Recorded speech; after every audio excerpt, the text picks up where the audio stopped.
can then. So here we go. We're starting. Good evening, everyone. Good evening, Philip, and welcome to Sophia, where minds meet online. And today we're going to meet with an outstanding mind that kept eternity in a book that kind of never starts and never finishes. The book begins like an opera. We have to remember that this was written in the time where operas had an overture, and this was the time of Wagner in Germany and Verdi in Italy. And what Marcel Proust decided, either voluntarily or it so happened, is that he lived his life. That was enough. He closed himself for 14 years in his bedroom, practically never, almost never left. That's a true-to-life painting of Proust, writing in his bedroom. And what he tried to do is he tried to recapture lost time. And obviously he tried to do it with many techniques, many mechanics. And what we're trying to do tonight, we will try to do time with Marcel Proust. We will try to search for the Marcel Proust that is so many times lost within the pages of those. I think in the original runs to something close to 1,300,000 words. Someone said that. You really scared me. Well, yeah, you already read something like 600 pages, I would say. Oh, more. The second volume is 600 pages. The first one is about four or five. 400, yeah, yeah, yeah. Well, the whole thing is I found 3,300, yeah. Uh, the overture, the way that he introduces us immediately into the timelessness of the human experience, and I would like to read that. For a long time, I used to go to bed early. Sometimes when I had put out my candle, my eyes would close so quickly that I had not even time to say, I'm going to sleep. And half an hour later, the thought that it was time to go to sleep would awaken me. Just let's picture, what is he doing here? Is he asleep? Is he talking to us while he's asleep? Is he remembering a dream? Is he dreaming reality? And this is only the beginning. This is the overture.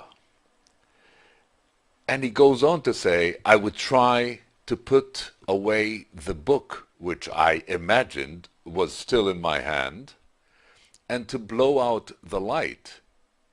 I had been thinking all the time, while I was asleep, of what I had just been reading, but my thoughts had run into a channel of their own until I myself seemed actually to have become the subject of my book. A church, a quartet, the rivalry between Francois Ier and Charles V, and all of a sudden we have a feeling that anything, everything can happen in this book, and we are not going to be able to be one step ahead of Marcel Proust, because he immediately tells us, don't look for rhyme and reason. Let yourself go. If you can, come with me to the bedroom. Shut yourself out of the world for if not the 14 years that I did, for as much as you can, because we're going to do some unraveling of the mystery of time. The book is often referred to by the enthusiasts as the novel. Philip, you are one of the few people that are reading the book. A lot of people are reading about the book. Every year there's something like, not as many PhD theses as James Joyce still generates. Ulysses has something like 45 PhDs a year, an incredible number. A year, a year. You know, the music in Ulysses, whatever you can think about, there was some PhD written about it. Marcel Proust, obviously, also there's the French. You know, if you ask a Frenchman, did you read the novel? You don't even have to say the name of it. He says, well, I'm rereading it. They never say yes or no. They always reread it. The first translation into English by Scott Moncrief, as I mentioned earlier, was really a work of love. And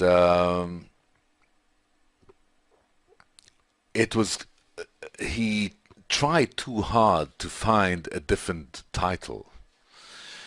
And the different title actually stayed alive until well into the early 60s.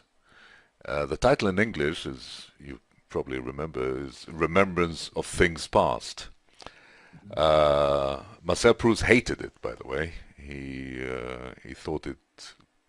He said, mais c'est pas du tout le livre que j'avais écrit. Although they worked together, Marcel Proust also translated some books from the English, although his English was very, very poor.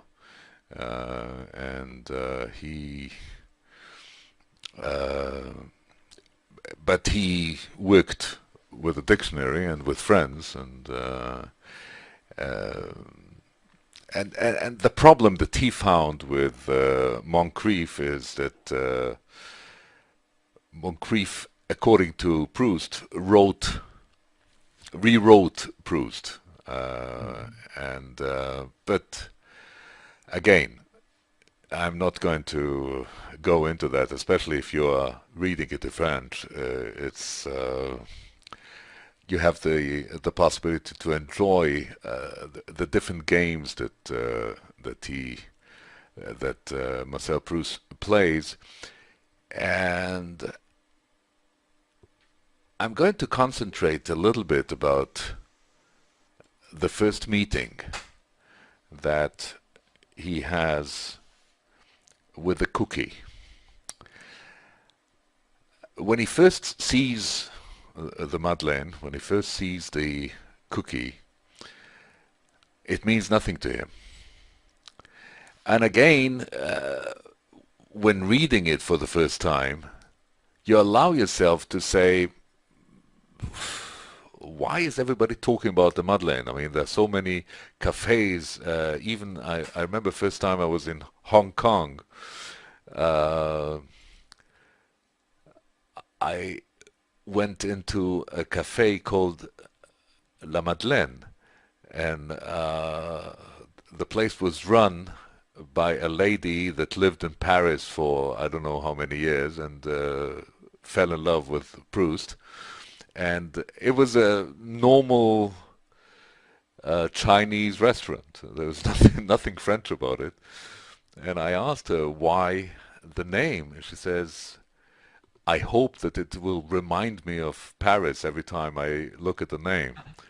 But it wasn't the name, and it wasn't the look of the Madeleine that reminded the narrator of his granny, of his grandmother. It was the taste. And all of a sudden, if it would have been only the name, it would have been a very nice literary trick, but it would stay as a trick, would have stayed as a trick. But here, all of a sudden, we're introduced to an involuntary memory game, an involuntary remembrance, because he was not expecting it. He bit into it, and all of a sudden his grandmother came alive. And not only the grandmother, but all the perfumes and the taste and everything. Um, Hemingway once said, "I would not consider myself a writer until I succeed in describing the fragrance of a rose." Um, Marcel Proust would never try something like that. He would introduce to us his sensation immediately and would leave it to us to recapture, whether it's a cookie, whether it's the smell of the neighbor's cooking or whatever. Uh, but he is generous enough to trust his readers to identify themselves into their cookie. He's not trying to, although he's very snobbish in many ways, but he does succeed in getting his own without being an elitist. Of course he was. Of course he didn't have to work for a living, which we can be probably grateful for, because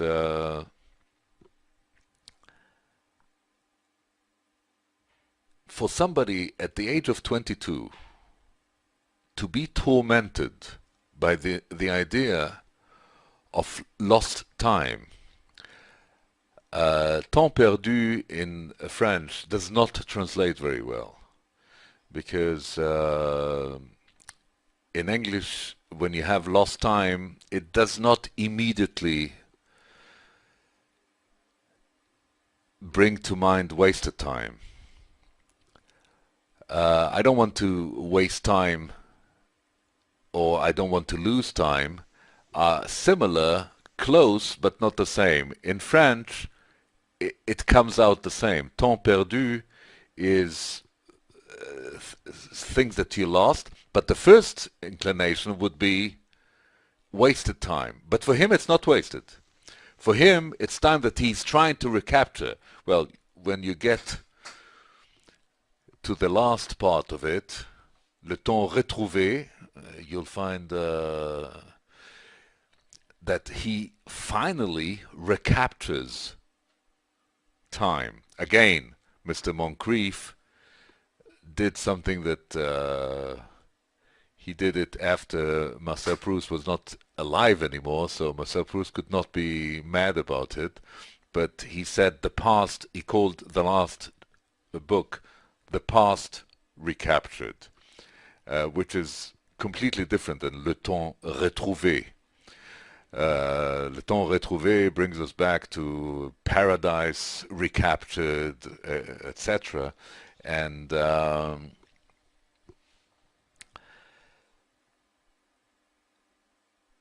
what is lost in a lot of the translation into English, and what you have, so you're now starting the Les Côtés du Guermantes. Okay. It will be when I get it. Ah, On the way.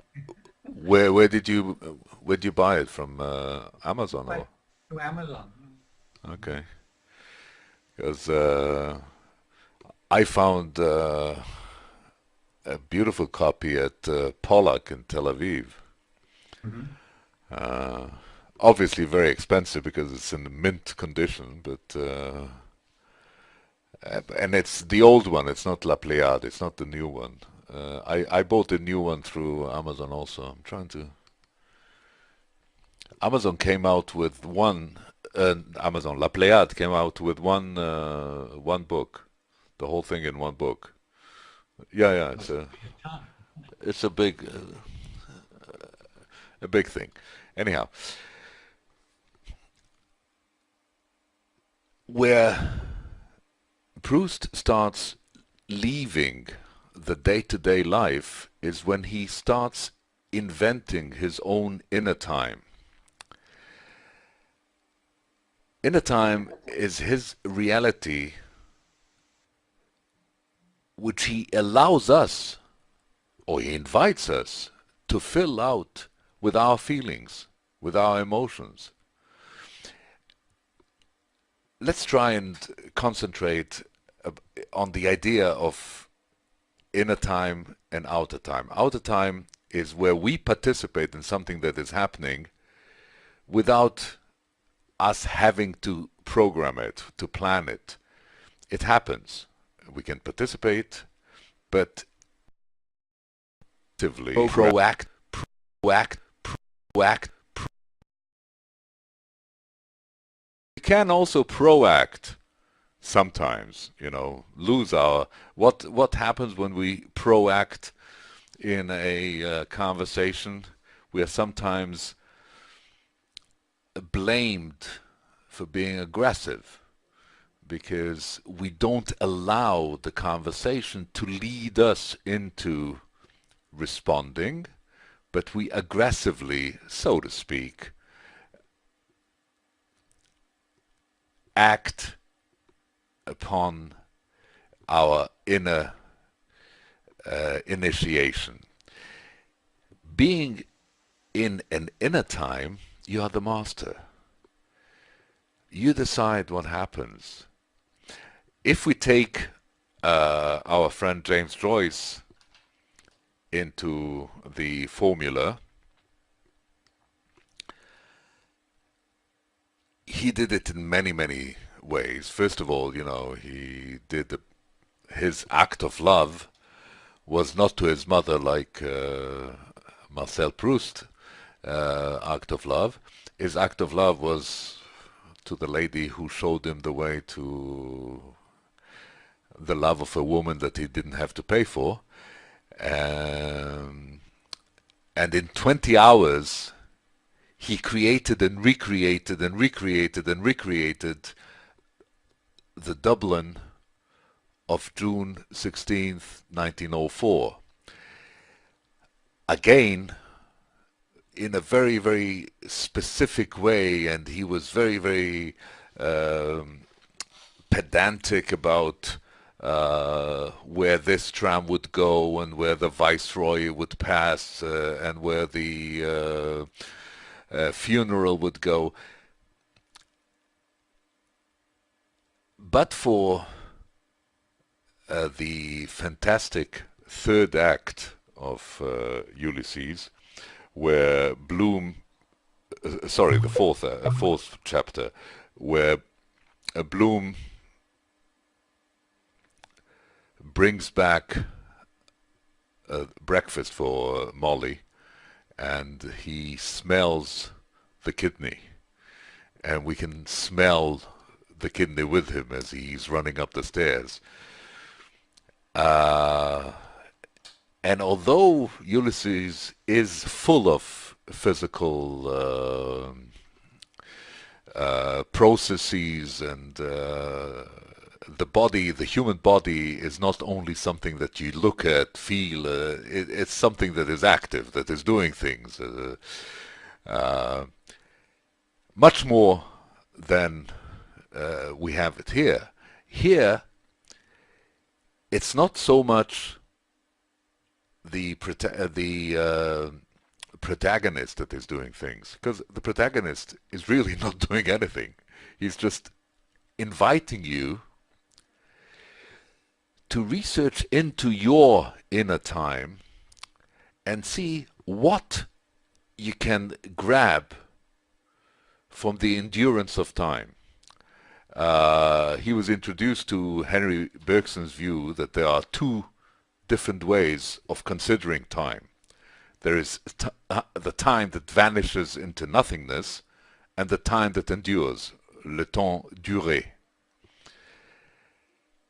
The time that endures, obviously, is not the real time. It's a psychological time. It is the non-measurable qualitative experience in which the present is continuously augmenting and the past is being enhanced and not obliterated by the present.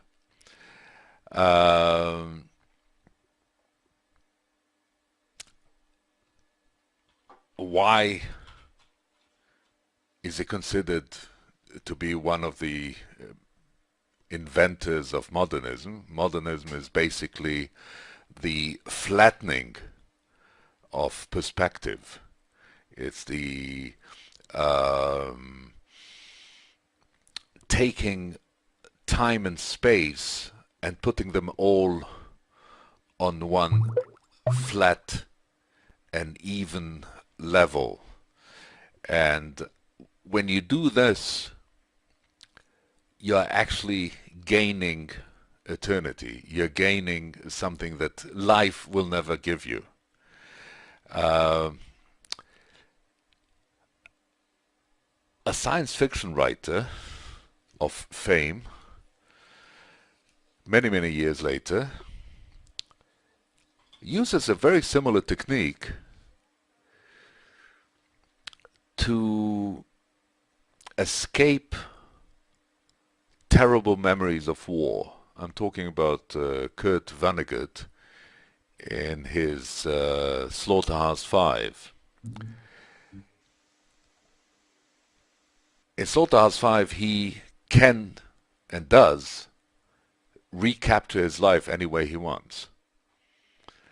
Of course, the way he wants to do it is programmed, and he's a time traveler.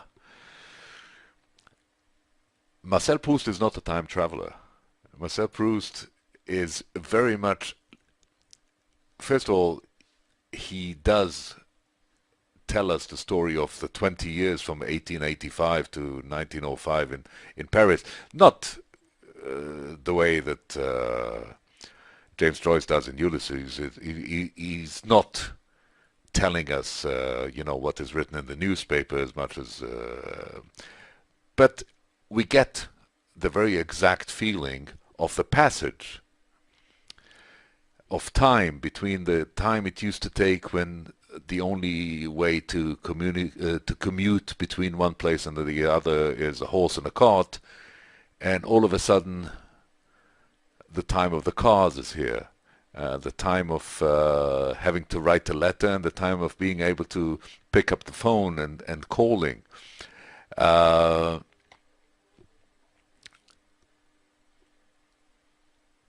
Maybe this is why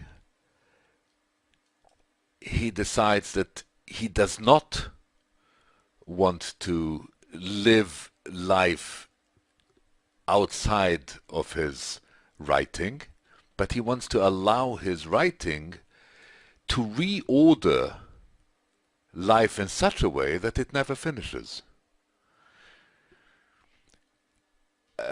His image, it is a vase filled with perfumes, sounds, places, and climates. So we hold within us a treasure of impressions, clusters in small knots, each with a flavor of its own, formed from our own experiences that become certain moments of our past.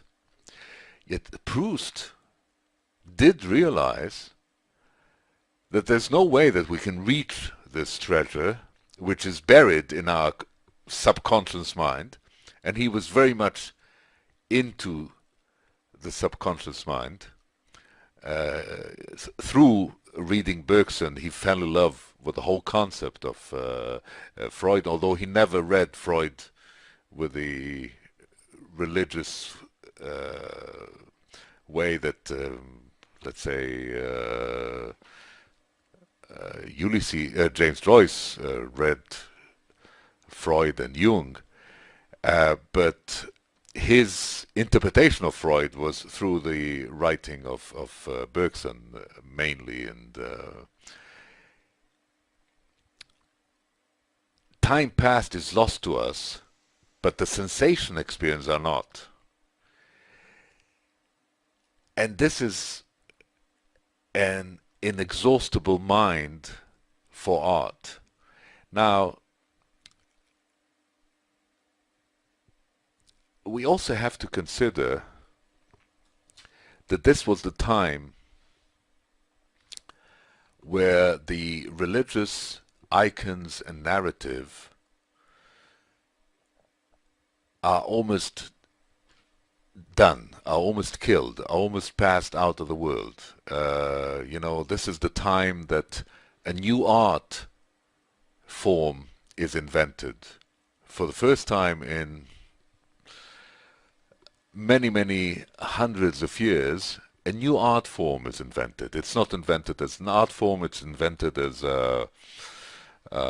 something to immortalize the here and now. I'm talking about motion pictures, I'm talking about the cinema. And the cinema allows us to take any kind of narrative, bring it out, and confuse us completely with jumping forward, going back, and allowing us to create an inner time within time. Now, I'm talking about the way that the cinematic artist would fight with his own inner narrative and icon of the religious story of the past. If we take artists like Buñuel, like Fellini, like Bergman, they always had the religious narrative. But what they did with it is they split it up into many fragments, and those fragments became the building blocks of their completely new and liberated narrative. Now, in literature, we started in those years, we start meeting people that like a writer that you can like or hate as a human being, but he did a lot for literature, and I'm talking about Ezra Pound, the guy who proclaimed to be able to translate into and out of 56 languages, and I'm not exaggerating, that's what he said. But one line that he did say, among the many others that were not so important, I find amazingly important. He said, whatever you do, make it new. And now, I don't think that any one of the serious artists of the period, and I'm talking about James Joyce, I'm talking about Marcel Proust, I'm talking about Picasso, I'm talking about Braque,